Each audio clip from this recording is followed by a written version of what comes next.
हमारी सराउंडिंग में जो भी ऑब्जेक्ट्स हैं हम उन्हें रात या फिर अंधकार में क्यों नहीं देख सकते? जी हाँ, आप सही सोचा। लाइट नहीं होने के कारण ऑब्जेक्ट्स हमको नहीं दिखते। लाइट के एब्सेंस के कारण सराउंडिंग डार्क बनती है और ऑब्जेक्ट्स हमको नहीं दिखते हैं। हमारी ब्रह्मांड में जो भी चीजें हैं हम उन्हें लाइट के रिफ्लेक्शन फिनोमेनन के कारण देख पाते हैं। आप लोगों के मन में सवाल आता होगा कि लाइट के कारण यदि हम सब कुछ देख पाते हैं तो इस लाइट कैसे बनती है? इस सवाल का आंसर जानने से पहले आप लोगों को पता होना चाहिए लाइट क्या होती है और उसके प्रॉपर्टीज के बारे में थोड़ा नॉलेज आपको जानना पड़ेगा।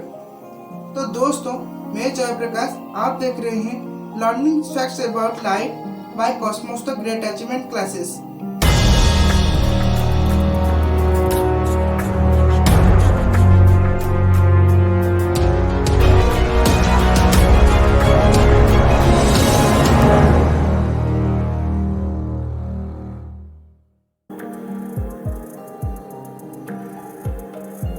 Light is that part of electromagnetic wave which helps to us to visible of all things that present in our universe. Prakash electromagnetic के ऐसे हिस्सा में आता है जिसके सहायता में ब्रह्मांड में जो भी चीजें हैं हम उन्हें देख पाते हैं। उसे हम प्रकाश या फिर लाइट कहते हैं। इसी वेव जिसे हम देखते हैं वह इलेक्ट्रोमैग्नेटिक वेव में 4000 से लेकर 8000 एंगस्ट्रॉम के वेवलेंथ के बीच में आता है। इसे हम विजिबल रीजन या फिर लाइट कहते हैं। फर्स्ट प्रॉपर्टीज कहता है प्रकाश ऊर्जा का एक रूप होता है। इसका मतलब है कि प्रकाश किसी दूसरे ऊर्जा का चेंजेस का एक रूप होता है और प्रकाश और किसी ऊर्जा के रूप में बदल सकता है। उसकी दूसरी प्रॉपर्टीज कहता है प्रकाश छोटे छोटे पार्टिकल को लेकर बनी हुई है और इन्हीं पार्टिकल एनर्जी का एक बंडल होते हैं। हम उसे फोटोन पार्टिकल कहते हैं। यह प्रॉपर्टी लाइट के पार्टिकल नेचर को शो करती है। थर्ड प्रॉपर्टी कहता है जब किसी ऑक्सीलेटरी एक्साइटेड इलेक्ट्रॉन ट्रांजिशन करती है तब फोटोन पार्टिकल एमिट होती है।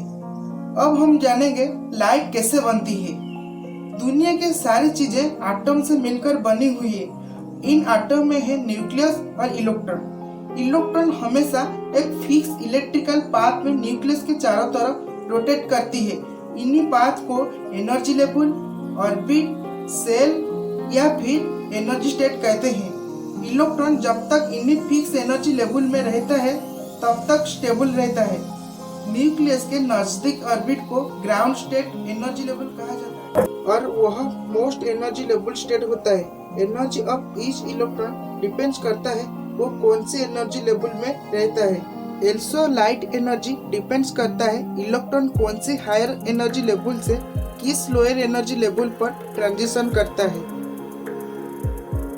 जब किसी external energy like heat energy, electrical energy, chemical energy या फिर मैकेनिकल एनर्जी किसी रोटेटिंग इलेक्ट्रॉन के ऊपर फॉल करती है, इलेक्ट्रॉन इन्हीं एनर्जी को ऑब्जर्व करके ऑक्सीलेट करती है और एक्साइटेड होकर अपनी एनर्जी स्टेट से दूसरे एनर्जी स्टेट को जंप करती है। आफ्टर सम टाइम इलेक्ट्रॉन इन्हीं हायर ऑर्बिट में कुछ माइक्रोसेकंड रहने के बाद अपने स्टेबल स्टेट को पाने के लिए जो भी एनर्जी ऑब्जर्व कर रही थी उसे वह रेडिएट कर देता है in the form of photon particle. इन्हीं रेडिएटेड फोटोन पार्टिकल को हम इलेक्ट्रोमैग्नेटिक वेव कहते हैं। यदि यह वेव 4000 से लेकर 8000 एंगस्ट्रॉम के वेवलेंथ के रेंज में आता है तो उसे हम लाइट कहते हैं और इसी तरह लाइट बनती है। तो दोस्तों, इस लर्निंग फैक्ट्स का एक्सप्लेनेशन आप लोग को अच्छा लगा तो लाइक, शेयर, कमेंट करना और इसी तरह फैक्ट्स जानने के लिए आज ही इस चैनल को सब्सक्राइब करें।